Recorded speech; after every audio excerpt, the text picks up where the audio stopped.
Assalamualaikum warahmatullahi wabarakatuh. Hamdan syukranillah amma ba'd. Sahabat manusia plural yang saya hormati dan saya banggakan.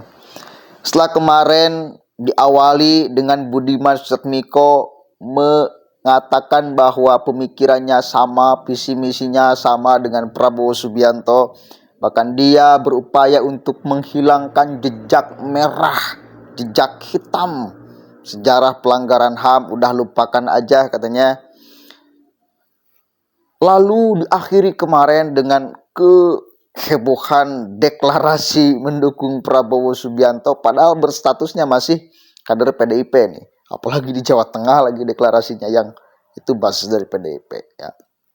Kita sebagai masyarakat di luar nih, saya pribadi bukan kader partai, tapi saya melihat memang PDIP ini bukan partai yang lemah, bukan partai yang kekurangan bahan baku, bukan partai yang kekurangan calon pemimpin hebat. Banyak. Stok masih banyak. Saya mikir nih kayaknya tidak akan terlalu menjadi beban bila satu orang Budiman Sujatmiko itu beralih ke Gerindra misal. Dan kita tunggu sikap PDIP. Sesuai prediksi saya, ini bukan partai yang kecil, bukan partai yang lemah, bukan partai yang kekurangan tokoh yang elektabilitasnya luar biasa. Maka jawabannya seperti ini nih, Hasto yang ngomong nih sebagai sekjen PDIP. Dan kita lihat nanti ucapan dari pengamat ya, pakar. Dia melihat karakter model Budiman Sujatmiko itu. Kita lihat nih. Kita pura-pura aja jadi pengamat kan? Kita pura-pura aja sama jadi pengamat. Ya jadi soal kan? Gak diharamkan kan jadi pengamat. Dan semua orang boleh jadi pengamat. Coba kita dengarkan nih. Kita akan mengamati nanti pengamat ya. Tapi apa yang terjadi itu justru malah membangunkan spirit seluruh kader-kader PD Perjuangan, apalagi pengumumannya dilakukan di Jawa Tengah. Ini membangkitkan militansi seluruh kader partai, dan dengan melakukan politik divide et impera itu sebenarnya menunjukkan ketidakpercayaan diri dari pihak sana, meskipun telah sebelumnya mencoba mengeroyok Pak Ganjar Pranowo. Nah, sehingga langkah-langkah itu malah akan menghasilkan suatu energi positif bagi pergerakan seluruh kader PD Perjuangan. Ada sanksinya? Nanti Pak Komarudin, yang jelas tindakan indisipliner akan ditegakkan dengan penuh kedisiplinan. Jadi opsinya mundur atau partai memberikan pemecatan. Kalau kita bicara efek elektabilitas misalnya, boleh jadi itu yang diinginkan oleh Prabowo. Saya tidak melihat dengan bergabungnya Budiman Sujatmiko meningkatkan elektabilitas Prabowo. Karena kita melihat bahwa Budiman Sujatmiko di ruang publik bukanlah sebagai sosok yang mempunyai suatu pemikiran, gagasan yang digandrungi oleh masyarakat luas ataupun digandrungi oleh milenial. Tidak sama sekali. Jadi oleh karena itu paling penambahan suara bagi Prabowo dengan masuknya Budiman Sujatmiko, paling Budiman Sujatmiko bersama keluarganya saja, sekitar 2 atau 3 orang. Tetapi sangat tidak signifikan. Baru kemudian adalah ketika Budiman Sujatmiko sekarang bergabung dengan Prabowo, menunjukkan bahwa Budiman Sujatmiko adalah politisi yang lemah. Kenapa saya mengatakan gitu? Bahwa dulu kan sebelumnya masuk ke PDI Perjuangan, dia kan ketua umum partai Demokratik gitu ya. Baru ketika dia masuk ke PDI Perjuangan, dia menunjukkan sebenarnya adalah dia lemah karena tidak bisa mengelola partai. Masuk menjadi bagian dari suatu partai. Baru kemudian pindah ke partai lain. Nah, ini kan 2 kali lemah. Jadi menunjukkan bahwa kemampuan politik, leadership, dan katakanlah pemikiran tidak dimiliki oleh Budiman Sujatmiko. Kalau memang Budiman Sujatmiko punya pemikiran besar tentang Indonesia, dia harus punya bendera sendiri. Jangan numpang di rumah orang. Ini saya kira sangat tidak baik. Kenapa? Karena dia kemarin itu ke pergerakan tokoh demonstran yang di lapangan, yang kita harapkan melakukan perubahan di masyarakat tentang sistem politik kita atau demokrasi kita atau pembangunan kita. Ini kan merapat ke Prabowo, di mana Prabowo kan bagian dari Orde Baru. Seperti kata Pak Prayitno tadi, bagaimana dia membangun brandingnya kembali yang dulunya adalah penolak status quo Orde Baru, tetapi sekarang secara simbolik menjadi pendukung tanda kutip ya orang Orde Baru, karena memang Prabowo tidak bisa dipisahkan dari situ karena memang ada ikatan keluarga. Jadi saya pikir ini sangat tidak baik, sangat tidak produktif bagi Budiman Sujatmiko. Harusnya kalau dia tidak mampu mendirikan partai politik, harusnya mendirikan LSM, lembaga swadaya masyarakat, untuk memperjuangkan gagasan idenya ketika berjuang dulu ketika 98, bukan katakanlah pindah ke partai, pindah ke sana. Jadi artinya apa? Bahwa dia sangat pragmatis, sangat orang yang katakanlah politisi yang menurut saya adalah politisi yang haus akan kekuasaan. Karena tidak dapat di sini, pindah ke sini. Maka sangat benar kalau itu dikatakan politik yang musim berganti gitu. Oke, itu sikap partai.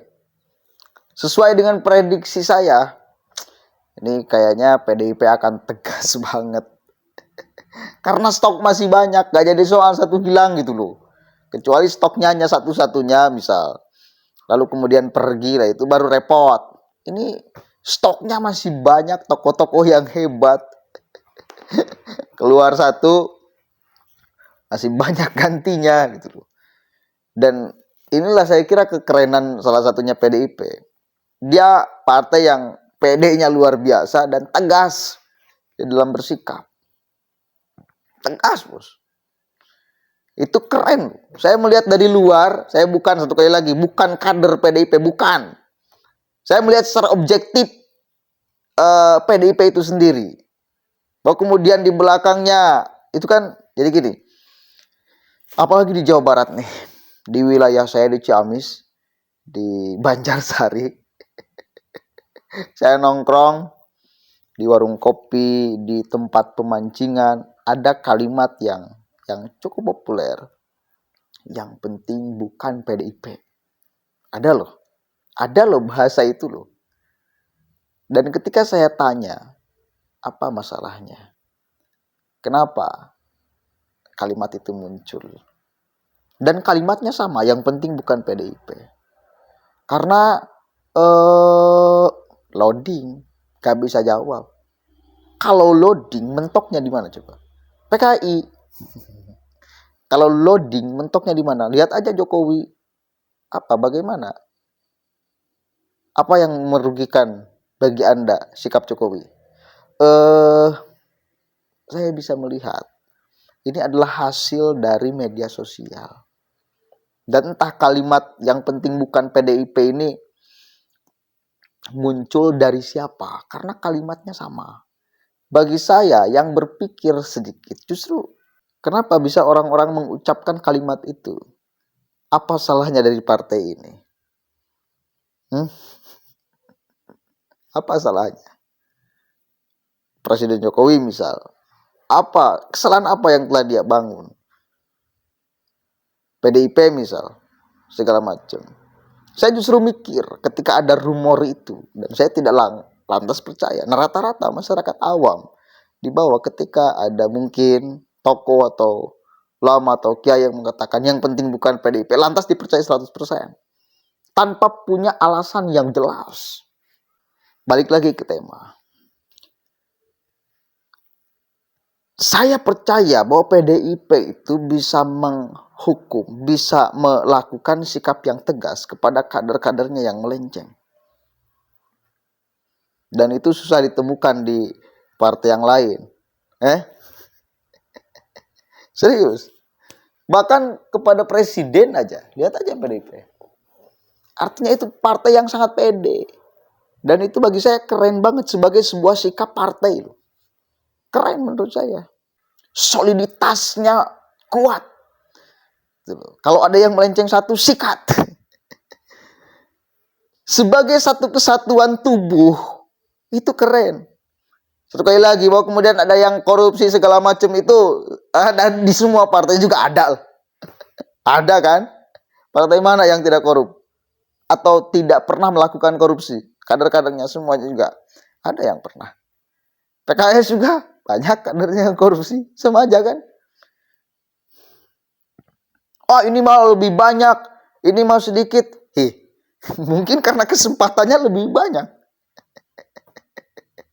Coba kalau orang lain, kader-kader partai yang lain punya kesempatan yang sama, mungkin lebih besar. Artinya sama-sama korupsi, buruk sama-sama buruk gitu loh.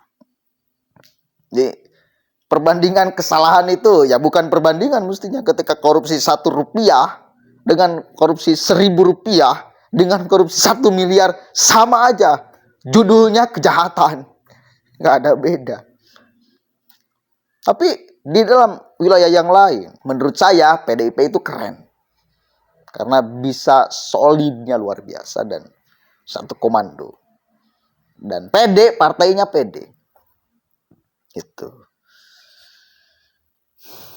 Lalu pengamat itu mengungkapkan kepada Budiman Sujatmiko bahwa wah ini Budiman pragmatis segala macam.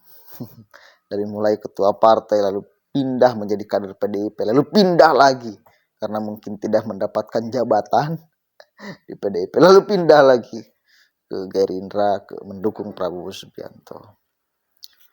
Silahkan. Dan apakah benar nih elektabilitas, kalau ini berbicara elektabilitas, kalau kita berbicara soal pengaruh, apakah ucapan siapa Budiman Sujatmiko, dukungan Budiman Sujatmiko berpengaruh terhadap elektabilitas Prabowo Subianto, terhadap masyarakat supaya lebih percaya kepada Prabowo? Kita lihat nanti. Kita lihat nanti ya, kita lihat nanti. Yang jelas pengamat itu mengatakan bahwa tidak terlalu akan berpengaruh signifikan. Cuma mungkin keluarganya 3 orang yang akan beralih dukungan. Dan saya percaya itu. Saya percaya itu. Budiman itu simbol perlawanan. Ya. Perlawanan kepada Orde Baru. Adalah Prabowo Subianto salah satunya. Sekarang bersalaman. Apa landasannya? Alasannya apa? Selain daripada pragmatis demi bangsa negara, benar, atau demi pribadi? Silahkan kalian bisa menilai sendiri. Assalamualaikum warahmatullahi wabarakatuh.